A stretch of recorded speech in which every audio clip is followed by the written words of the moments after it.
welcome to Middle Age Geeks, a podcast where we aim to talk about and review movies, video games, TV shows, basically anything that takes our fancy in any given week.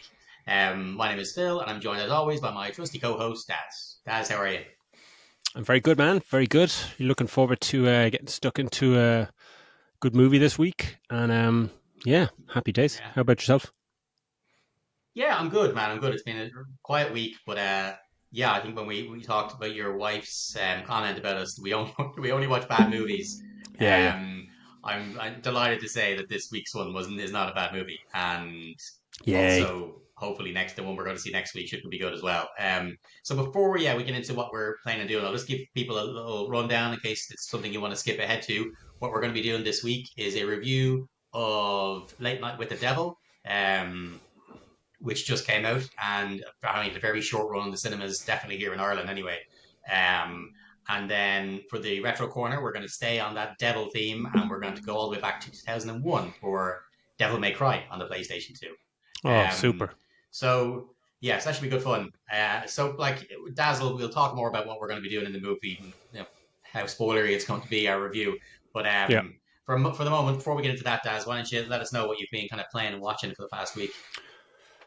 Yeah, I haven't been watching much, but playing. It's funny you're saying Devil May Cry there because what I was playing just yesterday, just last night, I played the Stellar Blade demo. Well, I attempted to play it. Oh, I know it's cool. a game you were looking forward to. Like it's a futuristic third person action adventure game following this woman protagonist and her squad to try and take back Earth. Futuristic kind of setting. And I thought this game going in, from what I'd seen, I thought it was something along the lines of like Bayonetta or Devil May Cry or Near Hmm. Automata. Crazy kind of action button mashing madness, which is always immensely pleasing. But it's actually more like a Souls game, which kind of took me aback. Okay. It's there's a lot of emphasis on parrying and dodging and timing and stuff like that. And I played it on medium difficulty, but I had an awfully hard time with the combat. Even it's a demo, the tutorial. You're getting through, but then you start getting kind of early.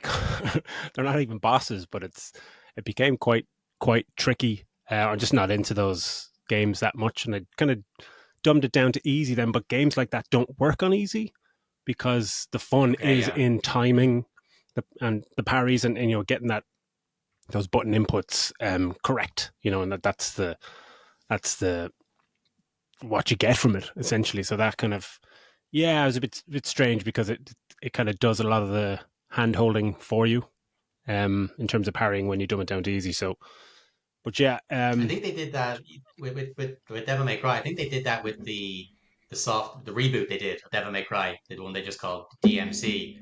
yeah, Um, because like you said, that timing and everything is very much a part of the first game. But when it got to hmm DMC, I think obviously it must be just to make it more accessible to everybody. yeah, The timing didn't really matter as much, and it was a lot easier to hit your combos and set things up. And of course, mm, that's what the challenge was in the first one. But yeah, I do still want to play that game. I love the look of it, Stellar Blade. yeah. It I don't know. I looks kind of pictured it something fantastic. Like similar to Scarlet. Did you ever play Scarlet Nexus? I thought maybe it might have been something like that. no, No, that's a decent one. I think that's on Game Pass. It's a decent game. You kind of play it through in two different. mm, You have two different protagonists, and you kind of their stories overlap. So you give the game two playthroughs basically, and you kind of get it from yeah. different sides of the story. Yeah, it's good fun. Yeah, but you Anything else? can't really can't escape talking about talking about Stellar Blade without touching on the protagonist Eve's look. Like she's an incredibly voluptuous and well endowed lady, and the game is obviously aimed kind of towards a certain demographic, maybe.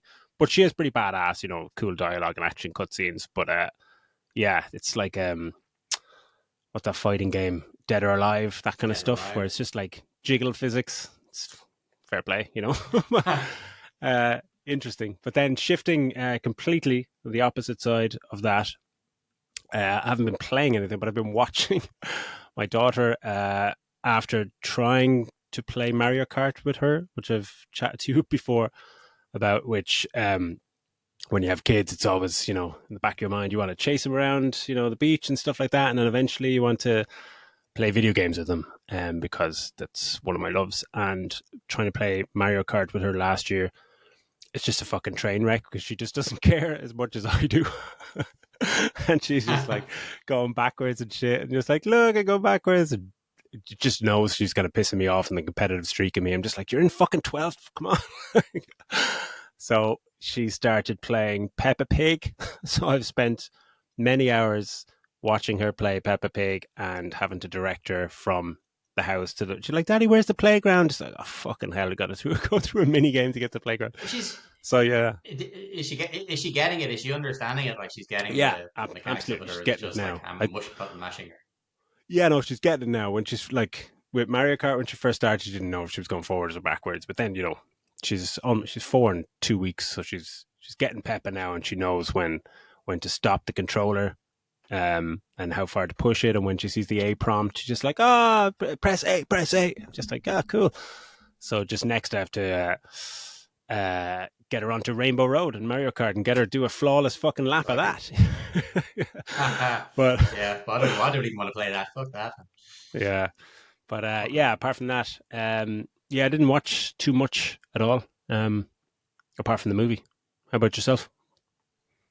Yeah, no, fairly chill week. I haven't been. I think I mentioned this to you. I haven't really gotten back into any big games, but I did get drawn back in again to fucking Marvel Snap, which is just, it's so fucking addictive, that game. I swear to God, it's Yeah, yeah, just like you pick it up, just have a quick, because the games are only 3 minutes long, and so that's it. Like I'll pick it yeah, up, have a go, and then it's one more game, or if I get beaten, oh, now I have to go back and have another game, and you know, I'm fucking terrible at poker, which is why I'm not very good at this game. Like I will get the high score, I get infinite or whatever, but it's yeah, it's just fun playing with your own. You're playing with your Marvel characters, making your own deck, and they all get yeah, their own special visual and audio effects and stuff. It's just it's just crazy addictive. yeah, yeah. So I've only really Hard to been put playing. down. That's what I've only been playing. I kind of and I've kind of been busy running around after the dog and stuff this week, so I haven't even watched a whole lot. Just fucking streaming different things, catching up on rewatching some older stuff, but not really watching Yeah. anything new. I suppose before we move on to the main section, I did want to see to thank everybody again for all the feedback we've been getting. Just to Oh yeah. say, I had no idea that one of the most controversial things we would do on here would be to slate Argyle. Like Yeah. I don't really go on TikTok, but as you were saying, I had to look at the comments on our Argyle video on TikTok, and most people, that's where loads of engagement. People are not happy we did not like Argyle, which is wild to Yeah. me. Like if we've slated better movies than that, is really that it's so interesting to me that Yeah. Argyle is the one, and I'm sure that Matthew Vaughn would be very happy that people, are Backing him defending up. his Yeah. movie on the internet. Yeah. But like, some of you really should have gone and fucking seen the thing, like, because it only made 100 million, and it needed to break even, needed to make between, I think, 450, 500 million, it needed to make to Mm-hmm. break even, and it made a Not a hundred. lot Like of this people movie watched it. tanked. It did really bad critically as well as commercially. Like it was so bad. So just thought of all the ones for people to like and us not to like. So surprised that Argyle was the one. Yeah, so must put up a Madam Web little short on TikTok and just see the furore that happens to that one. Just you never know. You never know. Yeah, fucking hell. But yeah, we'll keep that feedback going. It's great getting the comments and emails and all the rest of it. Like, so keep that up. Um, but look, yeah, just with that intro out of the way, what we'll do then is jump on into the main section, which is our movie review, and Daz is going to take us through that. So, Daz, whenever you're ready, take us on.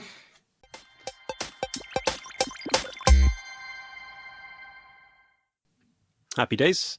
Thank you, Phil. Yeah, this week's movie is Late Night with the Devil. This is actually suggested by Phil last week to me, and I had never even heard of it. I hadn't seen a trailer. He mentioned it was a horror film, so straight away, I was a little bit perturbed about going to see a horror movie in the cinema. But then when he showed the cinema we went to, because it was the last showing of this movie, in it was last night. I think it was like 20 seats in a little cinema in Rathmines. It was fucking Yeah, brilliant. 23. Just Yeah, like 23 seats. Yeah. which is fantastic. But yeah, the movie is written and directed by Cameron and Colin Kearns, two Aussie filmmakers who only had two films between them. 100 Bloody Acres and Scare Campaign from 2012, 2016, respectively. And it's a movie that there's still no budget online. I couldn't find an actual budget for it, but it's made. They said it's made a healthy 2 or 3 million kind of on the opening weekend in Europe, which is very good for a low budget horror film. It's a beautifully brisk runtime of 92 minutes, which is fucking great. Like, flew by. Um, It did, but it's just I'm so pissed off. It got such a short run in the cinemas yeah, here. I thought we'd have, because I feel like it just came out over here, like last week maybe, and it's already gone. yeah. Was it like Which is a March bummer. 22nd or the week of March 22nd, 2030 it came out? I think it was out in America for a few Not here months. though. It's yeah. Yeah, Uh, I don't think it came out here the 22nd of March, did it?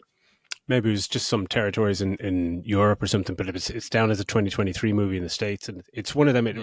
kind of reminds you of years and years ago when a movie would be out in the States a few months beforehand, and then it would come out here 3 months later, and within 10 days something else has pushed it out, or it's in limited small screening somewhere, which is a shame because, as Phil said, after some pretty poor reviews of late, piss poor to average reviews of movies. Yeah, I was a little worried going into a low budget horror, completely blind. But yeah, it's delightful to be able to say it's a fucking treat of a movie. I thought this movie was absolutely fucking brilliant.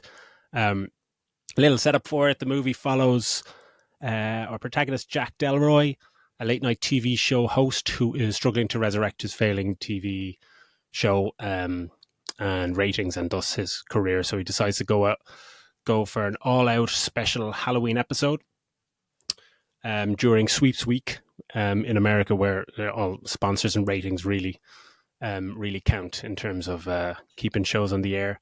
And he decides to invite a parapsychologist and an apparent possessed teenage girl onto the show for the first time ever on live TV, and shit just gets weirder and weirder the longer the show goes on.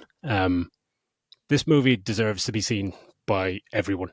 It plays out like an actual TV show from 1977, wonderfully presented and realized with like excellent sets. And I even noticed like it was projected in like 4:3 aspect ratio, like old TVs, which is another little cool Yeah.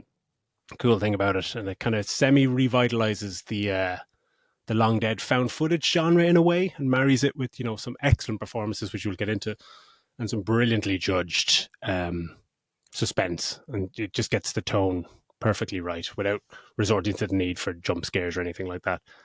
Um, what did you think? What were your first thoughts? Oh, before we chat about it, we're going to try and not go full spoilers on this. We're going to chat maybe at the first two acts of the movie, and not try and talk too much about the final act or the final 15 minutes. We will kind of gloss over certain aspects, but most of the stuff we'll chat about you've probably seen in the trailer.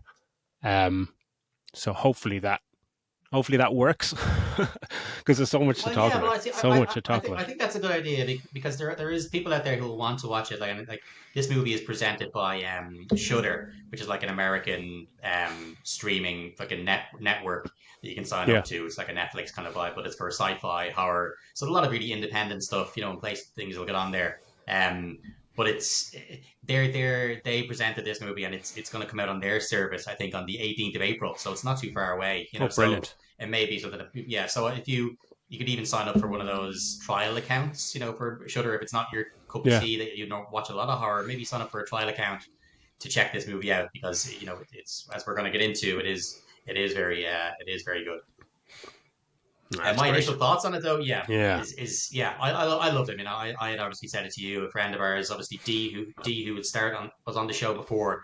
She had Mm. messaged me a couple of weeks ago about it, saying, and I said, yeah, I'm looking forward to it for a while. I'd seen it pop up, and I'm trying not to know too much about it, just to go into what I heard. Mm. It was incredibly unique and original, and so yeah, so like I was enamored from the moment it started. From the Mm. Michael Ironside voiceover, everything that 70s aesthetic. I loved 70s stuff, like, so that whole aesthetic, the grainy film. That Yeah. Yeah. obviously it switches to black and white when it's for the non-found footage stuff. We get it. It's sort of the black Yeah. and Yeah. white. All of those scenes, like, it's so incredibly well acted, for the most part, a lot of people, besides is David Dashmalkian. I'm going to get his name wrong a bunch Yeah. of times. Um, like a lot of these actors for me, I hadn't noted. I remember one of the guys I recognized from the Matrix Mm, Revolutions, but most of the actors I don't know from anything. mm, absolutely.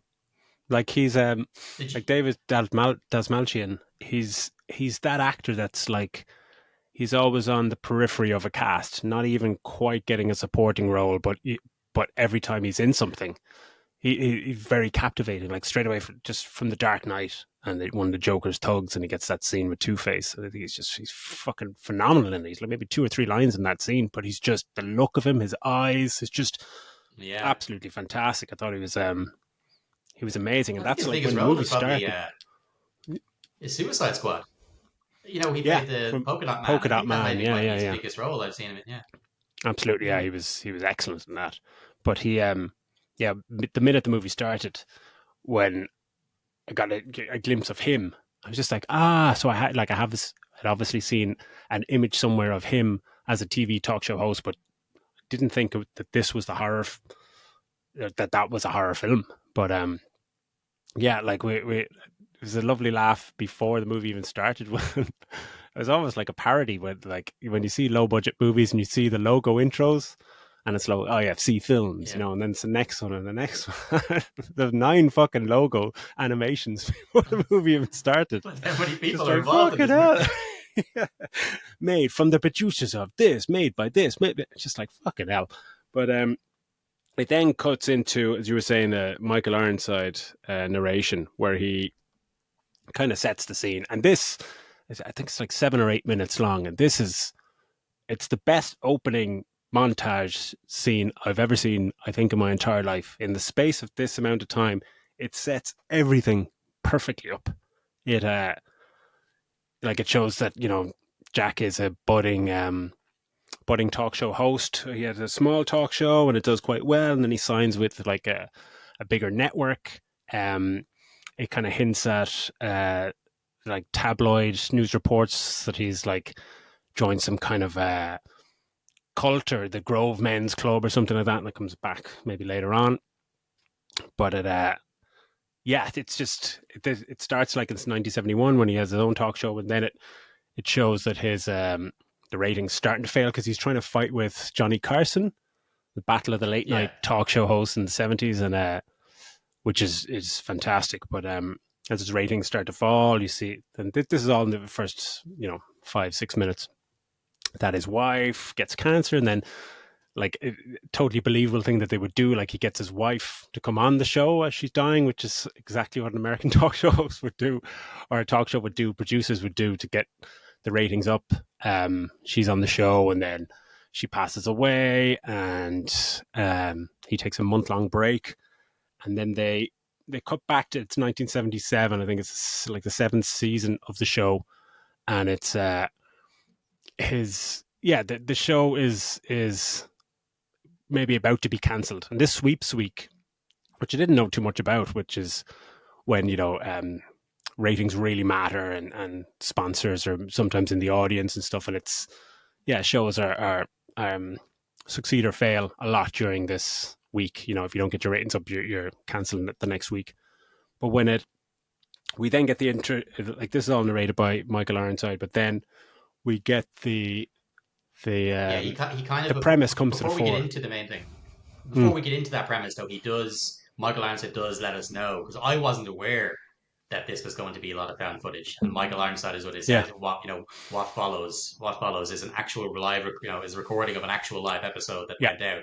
And so straight away I was like, oh great, and I was a little part of me was worried because found footage can be so hit or miss. oh I yeah, was like, oh shit, this is going to be fucking shaky nonsense. What is it going to be? But no, mm, it's exactly how shows do go out like that, where they cut to have messages and stuff like that, and it was yeah, just was that proper grainy kind of film camera and exactly how it would have looked. People are looking to turn to the right camera, all that kind of stuff. It's yeah, yeah. very, it's spot on. You get that thing mark comes up at the start, and he sets it up perfectly. He's got such great tone to Mm, his voice, Michael Ironside. And yeah, as you yeah, said, we're in 8 minutes, we're condensed this whole, like, 'cause not only is he talking about the show, he's talking about what's going on in America at the time. yeah. the satanic panic that was going on in the 70s. Hmm. Like there were so many serial killers in America in the 70s. It's insane, you know. And Such a he dark mentions fucking some of time. that, Like, and if the, you know, yeah, he mentions that you see Son of Sam in one of the clips. Like it's hmm. real. He's talking. He gives you a massive condensed amount of information, but so give it so succinctly and so with a lot of Mm. weight to it. It was like, right, that's me set up perfectly. You know, Yeah. I know exactly where we land. There's no kind of, but wait, you didn't give enough to this, or what is this? Yeah, It it sets never you up. It feels gives you too everything you need to fast. know. Yeah. And yeah, yeah, no, and then you're just blank. Then you're just when the show starts. Now you're into the show, and you've just been armed with all the information, but not. It didn't feel like a fucking overload being pushed down your throat. Where you know if you see a sci-fi movie and maybe it's saying fucking the Blorgons from Planet Blah have been done. You're trying to look read for this fucking history and remember everything because it's going to matter later Hundred. on. You know, whereas this is not. It's just it's perfectly. It's just the right amount. It's just a lovely setup Mm. before we're then passed on to the movie. It's a really great intro. I was a big fan.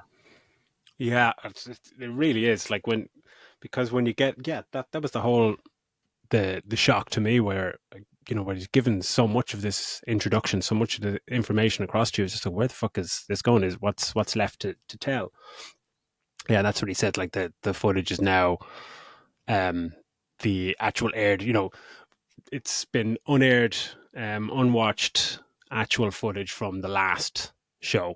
The And I can't remember how he set up the name of it. I think it was is the last show was named, or there was this was being put together as part of a documentary to show the last the last show of Night Oh, I'm Owl's not sure. David show. But he said but it was named Late Night with the Devil. And yeah, the movie is the unreleased tape of the show, and it's brilliant thing because then what transpires then is about 80 to 85 minutes of a TV show, full TV show with logos and everything. And the director said like they had 20 days in a studio.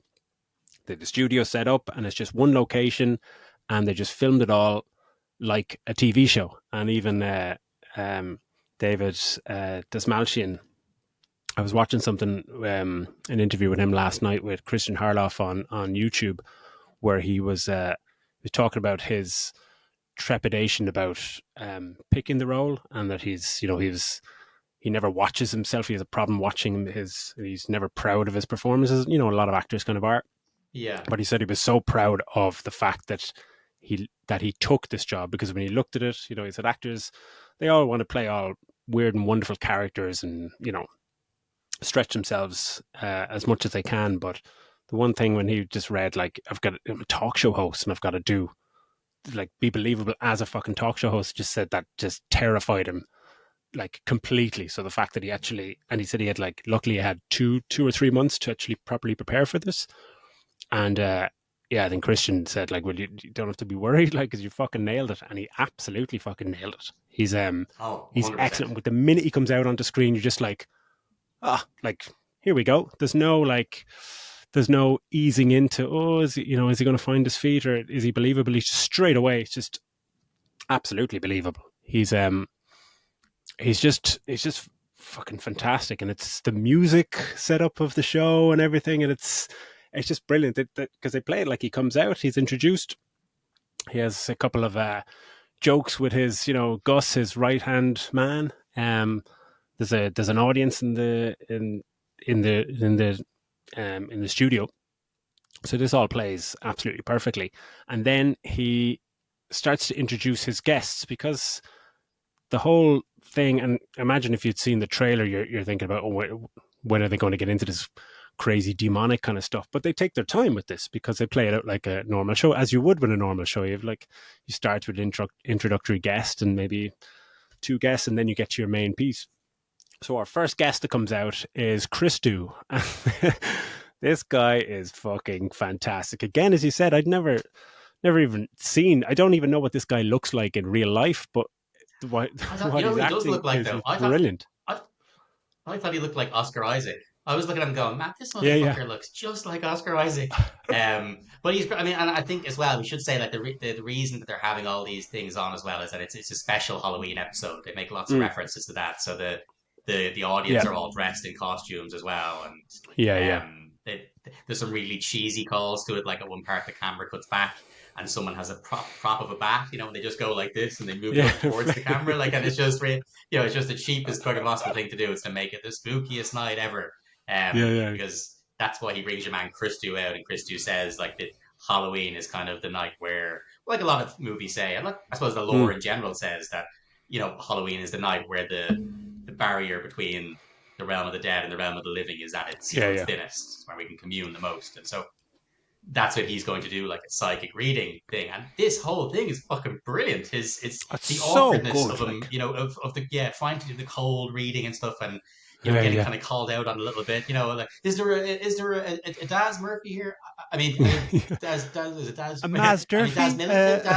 Medicine, and just and it's just trying to get something that sounds almost similar to it, and it's just Yeah, really yeah. obvious cold reading, and it's done so well, and he's brilliant. I don't know him from He's anything, but I'm gonna have to look him up fantastic. because I thought he was great. Like, yeah, He looks like every kind of mystic, psychic medium guy from the fucking 70s or 80s you've ever seen. Like completely like overdressed for the part, looking like it just looks like a magician. Absolutely looks like a magician.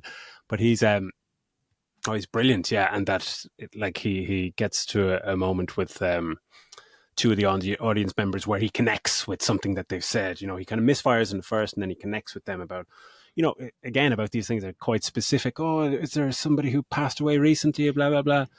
And you find out later on that like everyone's asked questions once they come in and fill out questionnaires and all this stuff. So it's just like, oh, okay. But then he has kind of a shit fit then before they're cutting to break. He goes, hold on, I'm getting something really strong. And he really fucking sells this like that he's oh yes, something his seriously fucking fucking eyes are happening rolling. here. That's awesome looking. Yeah, so I was His eyes yeah. go fucking proper roll back. I was like, Jesus, it's that's a really cool scene actually. Yeah.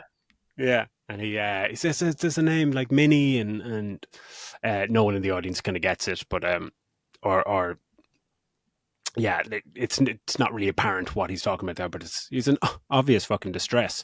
So then we get an idea of the kind of duality of the scenes where they break to commercial and then it shifts to black and white, which is fucking brilliant, and it just goes to backstage shots, and there's um the producer is introduced here, who's fucking brilliant, and I don't know who the hell Leo, he is yeah. either.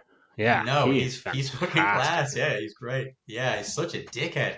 Yeah, I thought he was brilliant. Yeah, yeah, because he is. He's just proper asshole. All he cares about is the ratings. Like, even if like if someone had fucking died on the show, he wouldn't care. It's yeah, yeah. for him. It's all about the ratings of it. And it's just he just comes across like an absolute bellend. But I still absolutely loved him. I thought it was a cracking performance. Like. Yeah, he's But then after they cut back to the show, we get introduced to our second guest, who is Carmichael.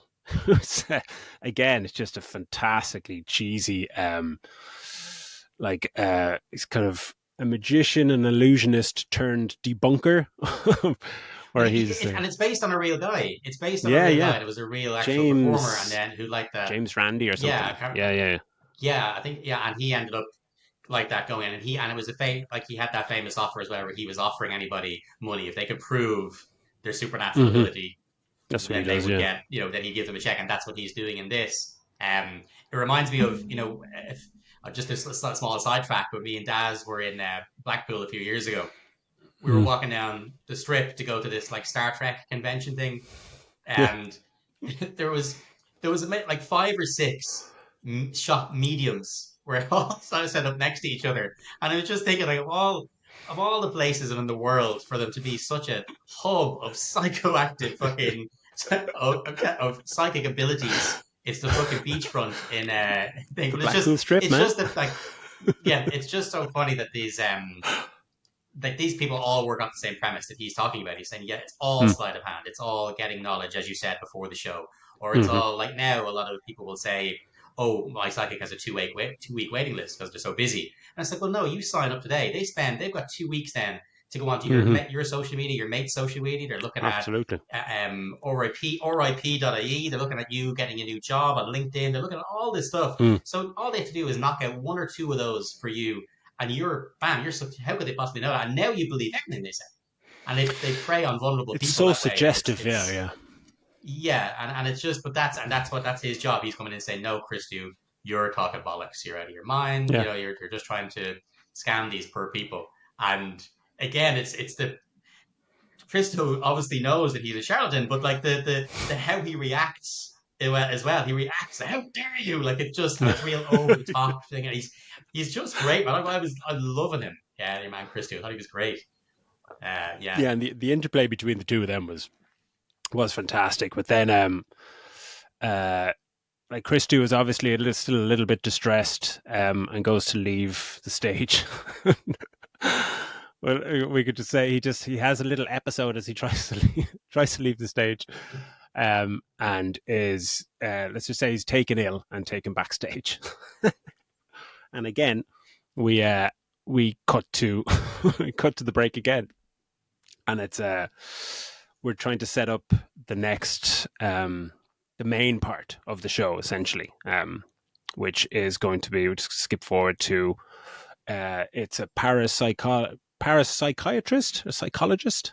Is that her name? Or a psychologist, I think. Isn't that what the? Because Parapsychologist. Yeah. she's I think isn't that what Lorraine and what's his thing from the Conjuring movies are? I think that's what they call Mm. themselves, parapsychologists. Okay, I've never They're seen them. actually name dropped in it. Yeah, they're Oh, name really? dropped, the two of them that the Conjuring movies are based on. Carmichael. Actually, Carmichael is the guy who was from, he said, as Kane from Matrix Revolutions. He was Yeah. brilliant in this. Oh, he's He fantastic. he name drops them. I think it's, God, what is it? I can't even think. It's Lorraine and something. I can't think of the name. Anyway, he name drops them in it, but I'm pretty sure Yeah. parapsychologist is the term that they use. Yeah. Cool. But it's the parapsychologist is June Mitchell, and she has with her a little teenage girl called Lily. And June Mitchell has written a book called Conversations with the Devil, and they tell us that Lily was she was a sole survivor of a kind of cult church mass suicide. I think it burned down the building or whatever, and she was like the sole survivor. So Yeah, it's what we see in the intro, isn't it? It's what we see yeah, in the yeah, intro. We see the yeah. cult, and we see it's part of that whole satanic panic thing. And Mm, one girl kind of got carried out, and they mm. set this part up really in the intro, or Michael Ironside does. Yeah, and I'm gonna get her name because this little girl, where is her? Ingrid And Torelli. it's her first performance, her first Yeah, it's her she has debut. no history in Yeah, anything. And I have to say, this fucking she is unfucking believable. I could. When she comes out, she's doing this kind of nervous energy, and she keeps just looking at the camera, And Jack's like, no, just don't look at the camera, look at me. But she just still kind of just glimpses over at the camera, and it's just, especially watching it on a big screen, straight away I'm just going, oh fucking hell, I don't like her. I really don't like her. In terms of like, I'm not a big horror movie fan anyway, but in terms of like these creepy kids and stuff, it's always overdone, and it's just like, oh yeah. But this was just, she was fucking fantastic. She sold it so well that just like it's something like, she's going to be an absolute fucking nightmare to deal with in a few minutes, I know. But I couldn't take my eyes off her, and it was so unnerving. And yeah. like nothing really happens for a while, but there's yeah, what did you think of her? Because I think I I leaned over thought she to you was and said she's great, the man. creepiest Yeah. fucker I've ever seen. Yes, I think, yeah, because even the parts where she's smiling, she's able to do this smile, like, but it's this big, massively overly cheery smile. But like at the same Yeah, time, her eyes are completely fucking dead. Like there's nothing yeah. Oh man. behind there, or what's behind there isn't good. But I thought she really, really sold it. And like again, I said, for something that's her debut performance, I thought that she was Mm. really, really good. But yeah, like that overly cheery kind of smile and stuff. You're like, okay, this so obviously something nuts is going to go down with her very shortly. Um, Yeah, the tone ever so and slightly it's kind yeah, of shifts then, yeah, from kind of the kind of slapstick. It's almost like Alan Partridge meets the Exorcist is when we're somewhere in the middle ground of this, and it's just like, this is kind of yeah, fun. like And then when she comes out, yeah, it takes a yeah, turn where you're because like, you're right though. You're right. You are getting that awkwardness between, because they're trying to sell it like a real TV show. So someone, mm, it's not being cut in any particular certain way. So when and it's all going out live, so when he says yeah, something and gets a weird reaction from somebody, he does make a little bit of a joke either to the audience or to whatever, yeah, because he's a professional. It's his job, like any host of any show, it's their professional to keep shit moving. It's like a comedian who hmm gets heckled and he knows to say something to mm, shut it down and to move it on, and it's very much shot in that way. And it's it just comes across so well like that. Even for her little weird comments she's making and stuff, he is playing to her so well. Yeah. David Dash Malkin is it's great their little interplay between them, and you can really feel the tension between him and the Mm. Doctor, because obviously you can see there's a little bit of intimacy when she first arrives and when they're coming out on stage, and we find out a little while later they have kind of been hooking up. Mm. Um, but there's just, you can feel the kind of thing there where the Doctor almost maybe doesn't wants people to know that this stuff exists and is real, but at the same Yeah, time, she's you nervous. know, Yeah, the doctor yeah, is definitely nervous being yeah, there. yeah, yeah, and she sees, I think that, as you said at the very top of the show, Daz, that it's all about what you got to do to get the ratings. So for Mm. for for for our host, and for definitely for Leo, the manager, having this fucking devil, this person come on that apparently has a devil or a demon inside her, is Mm. big news. It's big ratings. It's sweeps week. It's sponsorship. For her, she wants people to know this shit is real, but at the same time, she has basically adopted this child. This child has been in her care. And so you can kind of see there is that kind of conflict in the two, where she's very proud of the role that she's done and she defends herself Mm. against Carmichael, but at the same time she pulls back when the show kind of about actually having her on and doing not say a performance, but doing a Yeah, bringing this thing out of Lily. And it's great. I really, you could feel that tension between them. She absolutely. really, you could feel the uncomfortableness coming from her. It was a really good performance again from the Doctor. Yeah, and when they cut to, well, yeah, because the little girl, that nervous energy with the host Jack and the little girl, and all three of them just on the show, and Carmichael is still there at the like, and while they're talking about the demon possessed inside her, and she's talking like, I call it Mr. Wriggles because he wriggles into my head and then wriggles his way out, and then Carmichael is still like, this is buffoonery and nonsense, and you just kind of like, dude, shut the fuck up, man. Can you not see her? Dude, looking into her eyes, man. It's just, for fuck's sake.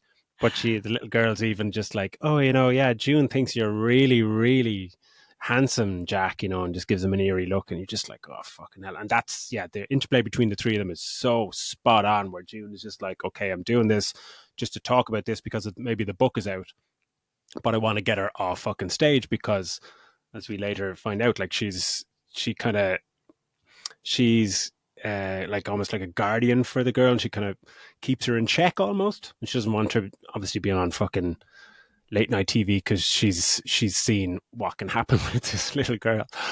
Um, but yeah, we when we cut to the break, then again we go backstage and we do see the producer Leo pushing to take it further and to do this possession. And June is just like, no, I'm not comfortable with this at all. And that's where yeah, Jack's his desperation really comes true, because you see him on stage and he's, as you were saying, he's so professional and managing the show perfectly well. And you can see why he would be really good talk show host and charismatic, but behind the scenes you could start to see he's kind of frazzled a little bit, where you see the desperation starts to come through. And he pushes for he just said, look, let's just go ahead with this demonstration or whatever. And then we go back to the show. We get the demonstration, the main thing that they're all building up to, and um, it's just super creepy. It's so well done. They like dim all the lighting and give it a really moody and sinister look. And June then is sitting just across from Lily and goes ahead with the demonstration to try and release the demon or whatever. And this is very, you've seen a lot of this stuff before in terms of the kind of body morphing, where she's kind of acting.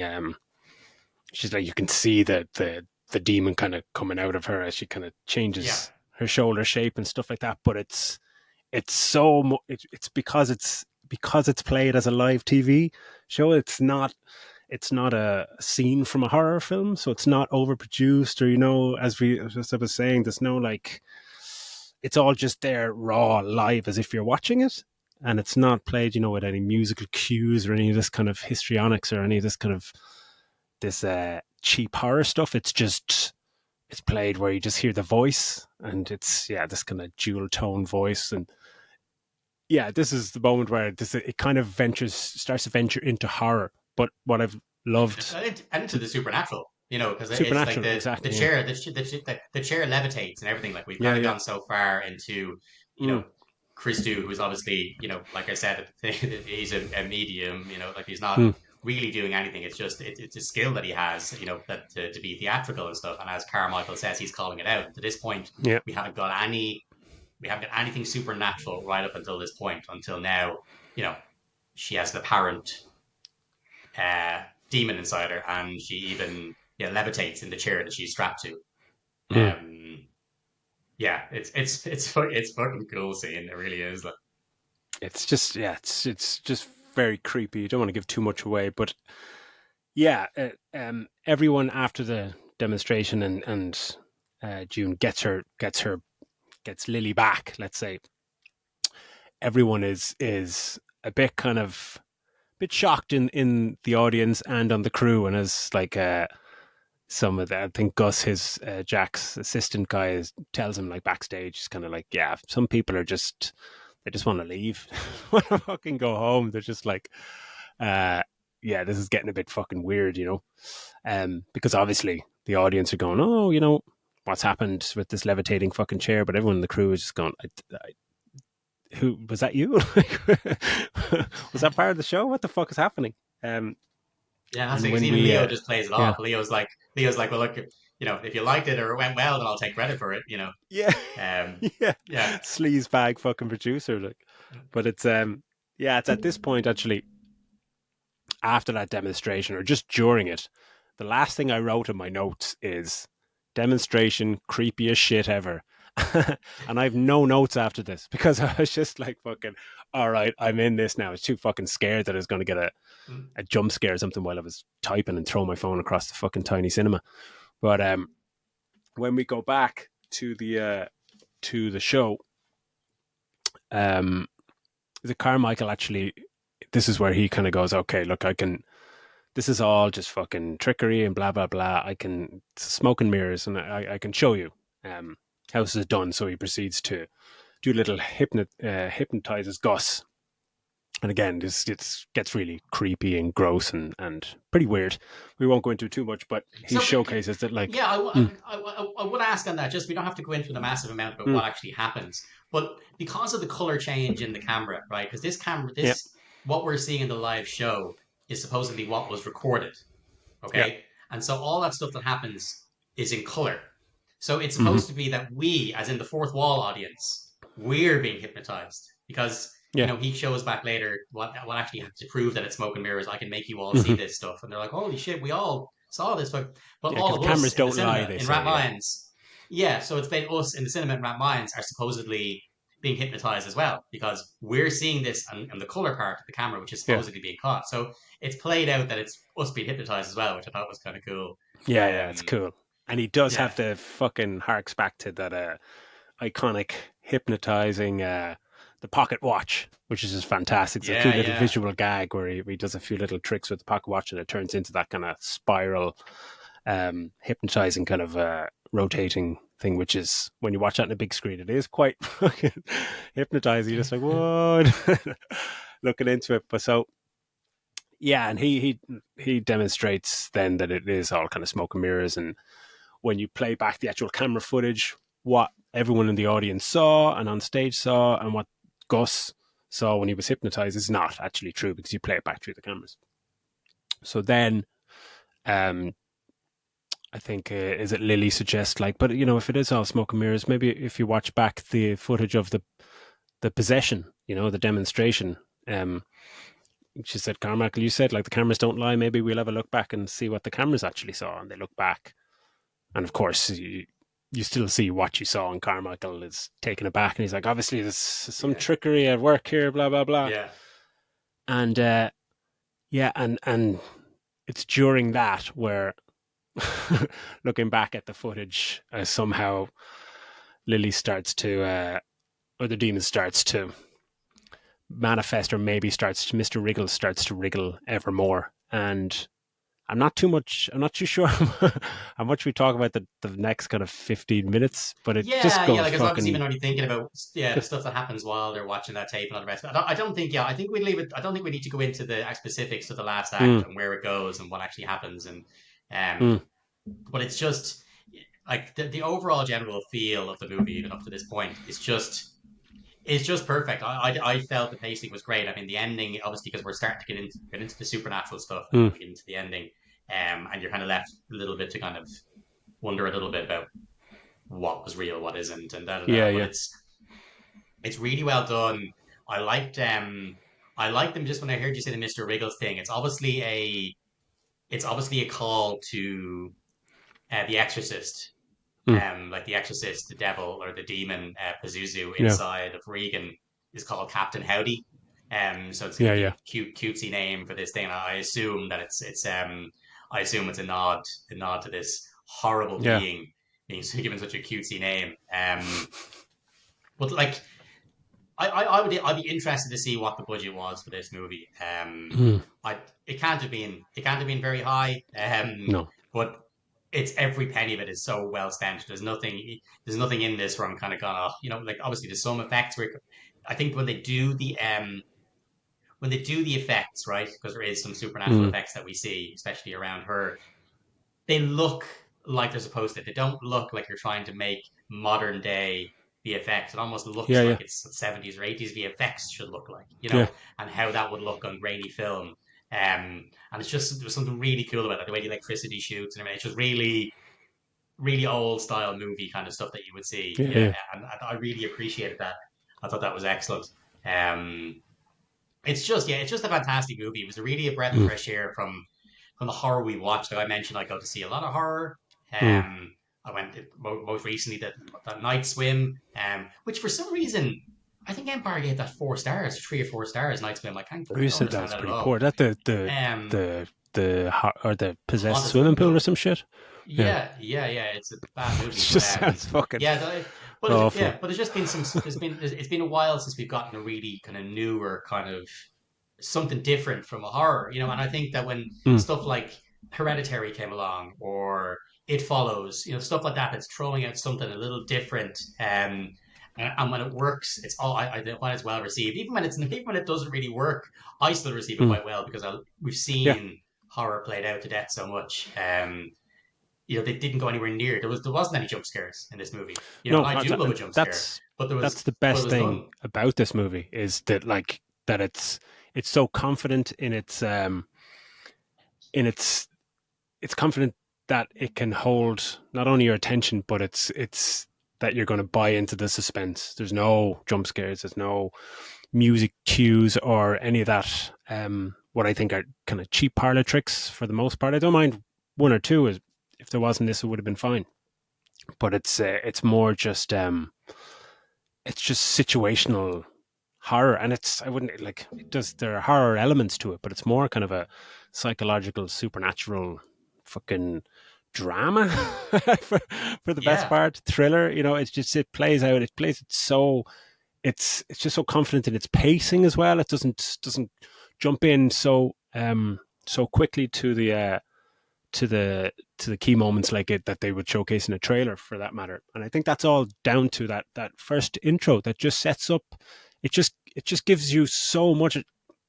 I remember during that I kept just thinking I couldn't stop thinking about that intro. Just going, this is just it's just perfect. It's not 2 minutes. It's not fucking 10 minutes. Like 7 or 8 minutes where it's just sets you up perfectly, and then the movie can start slow because you've not been overwhelmed, but you've gotten so much stuff that you are taking in that the movie can just kind of take its time, which was fantastic. But yeah, the pacing of it I thought was just phenomenal. The set design, the music is it's just yeah. I remember at one point it just and I'd never do it in a movie that I'm enjoying to break the immersion, whatever. But I just leaned over to you and said, "This is fucking brilliant." You were just like, "Yeah, fuck it is." It's just I was so pleasantly surprised, and I've been thinking about it all last night and all today, and yeah, I think it's yeah one of the best films I've seen in quite some time, in especially in that genre, in like for a low budget horror slash psychological drama thriller thing talk show. you know, it's yeah. amazing, and David Dalmankian, um, is amazing in this. I think it's absolutely amazing, but not as I think as we said, not in a way that it's going to get awards, attention, or anything like that, because it's not a showy performance. It's all in the kind of nuance of the uncomfortable moments of him actually portraying a real life TV, a believable TV host in a believable setting that is not editing around him. You know what I mean? You see his uncomfortable bits throughout. But yeah, I think cast are brilliant. Everything's brilliant about it. Even the music, the theme tune of the show is fucking, it's Yeah, excellent. It's and humming it those all the way and home.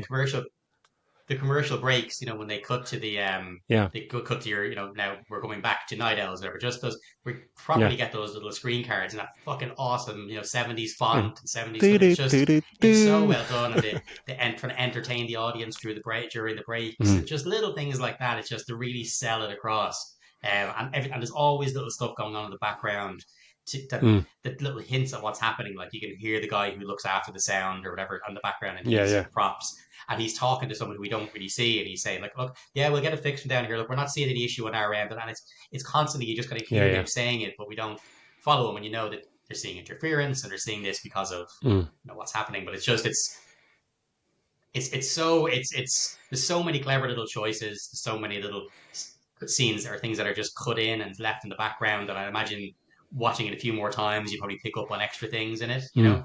Um, but it's a wonderful movie. I'm absolutely delighted that we got to see it in the cinema. Delighted I got to see Yeah. it in the screen with people who were all very respectful. It was a quiet cinema with people who were Mm. just sitting there in awe of this movie. Yeah. But yeah, I'm absolutely delighted for the genre. It's what I'm delighted for because Yeah. I feel like a lot of times I watch horror sometimes because it's shit. Like if it hits five Mm. stars on IMDb, I'm like, yeah, I'll fucking watch it. Um, I told you Yeah. how It's much I just like adore it's Deep Blue Sea the yeah. other day. I will find a lot of joy in horror. Um, Yeah. but to get something so original, I'm over the moon. I'm over the moon for him because he's fantastic at this. Absolutely. Yeah. And I hope so many more people watch it. I hope it gets a kind of a cult following. But Yeah, on DVD, fucking on demand. yeah. But he I guess I don't yeah, know if we'll get it on demand on like say Netflix or anything here in Ireland. yeah, Because Shudder, because Shutter, yeah. it's presented by them. It'd be almost like Amazon getting a Netflix movie kind of thing. Like a movie that's actually. So I don't know if it's likely to happen.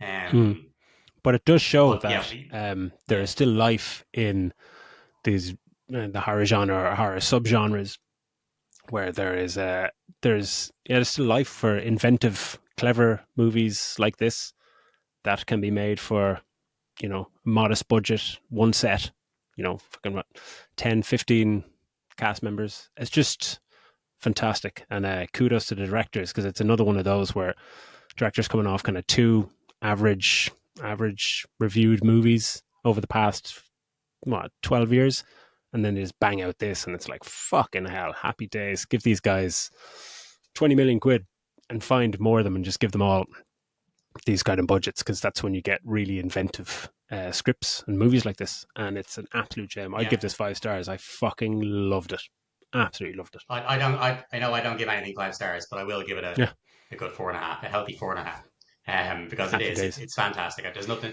I wasn't watching it thinking I wish X, Y, and Z was done better. Hmm. It's just a great movie.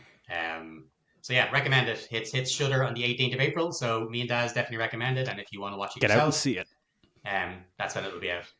Or maybe in your region it might still be in the cinema. I don't know, Hmm. but if it is, check it out. Um, so okay, so with all that movie stuff out of the way, what we'll do now is we'll move on now to the retro corner.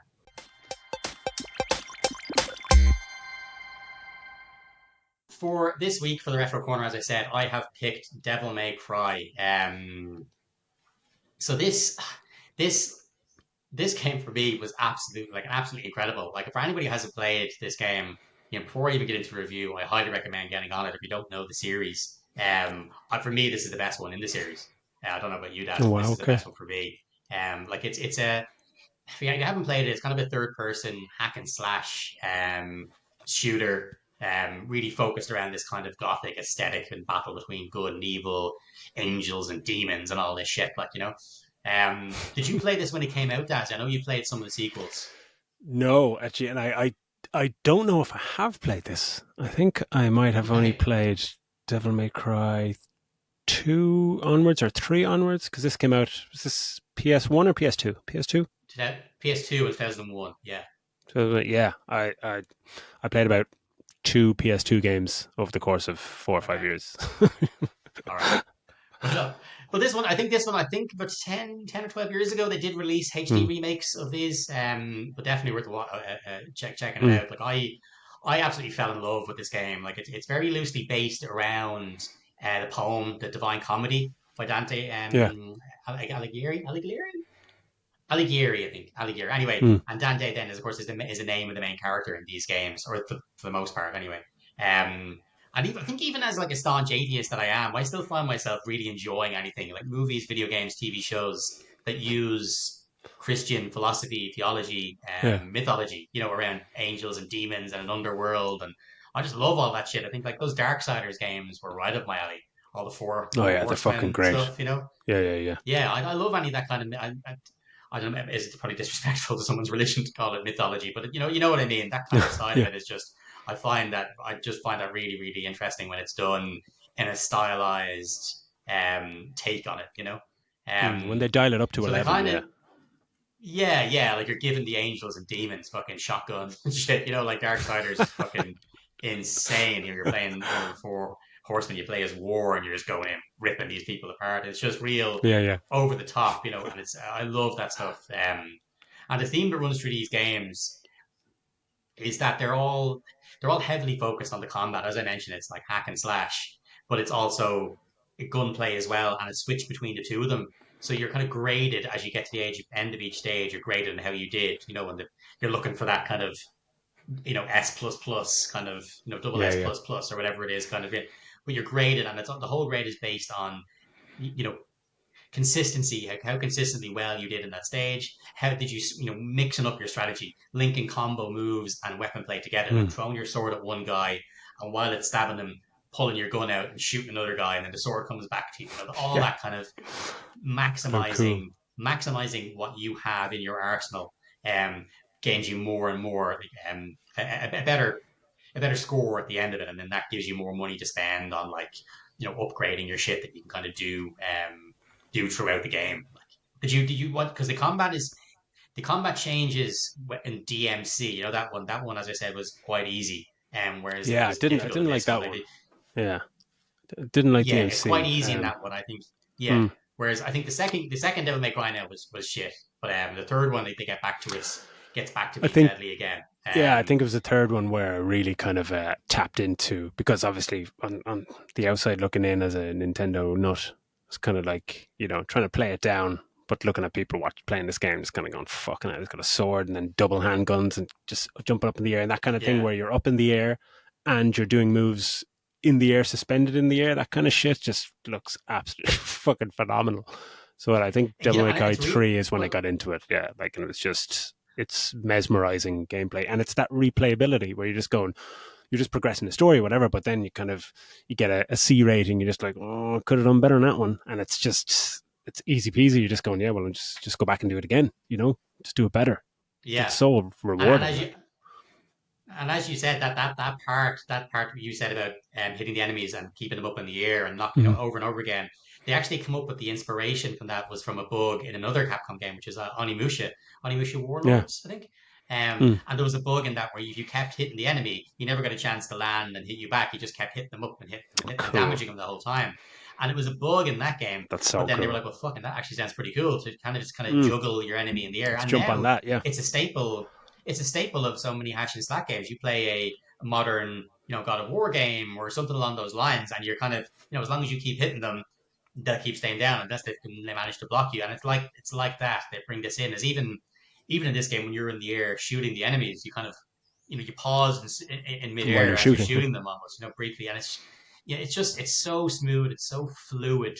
And even though this game like is fucking 23 years old, like Wow. there was so much going on the screen at once with enemies left, right, and center, but it still felt super fluid. It still felt like there wasn't much lag to it. It looked great for this many years ago, and still, from what I've from what I remember, it wasn't that long ago that I played the remake. It looked, obviously the remake looks better, but so much of it isn't changed because I looked at a comparison and it still looks Mm. fantastic, fantastically aged compared to some other games that came out at this time.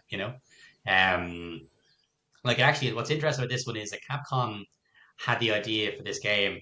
It was born out of the idea for a new Resident Evil movie or game. Resident Evil Mm. 4, I suppose, would have been out the GameCube around 2002. So I guess this is, Mm.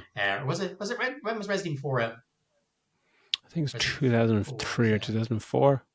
Was it? 4, yeah. So I think maybe, yeah, I think maybe this was the this was kind of the idea when one of the ideas when they were building for this, Mm. but this would have been so much of a departure from survival horror that they just Yeah. scrapped the Resident Evil style parts of it and just turned it into something completely new, a new IP basically. And like it ended up spawning a bunch of sequels. There's even, as I said, there was Mm. that reboot. And it's there's just something so cool about the protagonist as well. Like Dante is just a cool name, and then you give him Yeah. this big gigantic sword, as you said. Got these twin pistols, like they're named like Ebony and Ivory.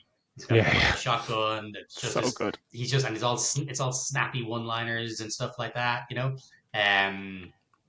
I don't want to go into the plot too deep because I do think people should play this. But Mm. basically, Dante has like a monster hunting business. He's almost like a private detective almost style thing, um, where and he gets hired to take care of some monsters, and then there's a whole thing. I'm not going to go into it.